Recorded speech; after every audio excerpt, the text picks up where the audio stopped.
Attention, love seekers. Ever wished you could leave someone head over heels for you? Like magnetically drawn, starry-eyed, can't stop thinking about you kind of obsessed? Well, I'm here to spill the tea on 4 hidden tricks that'll have them hooked faster than you can say Cupid's arrow. But hold on, before you reach for that love potion, because trust me, there's none of that here. Remember, obsession ain't always sunshine and rainbows. We're talking attraction, not manipulation, a delicious dance of intrigue, not a mind control spell. Master the art of mirroring. People are drawn to those who reflect their own energy. So, mirror their body language, speech patterns, and even their humor.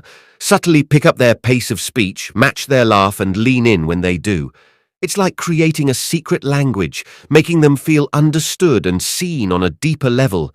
Boom! Instant connection point. Unleash the power of curiosity. Ditch the predictable. Be a mystery in a miniskirt, or suit, or sweatpants, you get the picture. Don't spill your entire life story on the first date. Leave them craving more, wondering what makes you tick. Drop subtle hints about your passions, dreams, and hidden talents. Let them piece together the puzzle and watch their intrigue simmer into obsession. Become a beacon of positivity. We're all drawn to sunshine, people who radiate joy and warmth. So, ditch the negativity, smile like you mean it, and laugh like you invented laughter.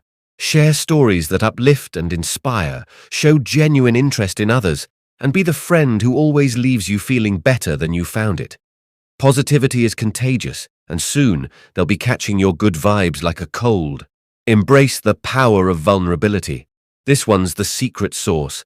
Let down your guard, share a personal story, a hidden insecurity, a dream that makes you nervous.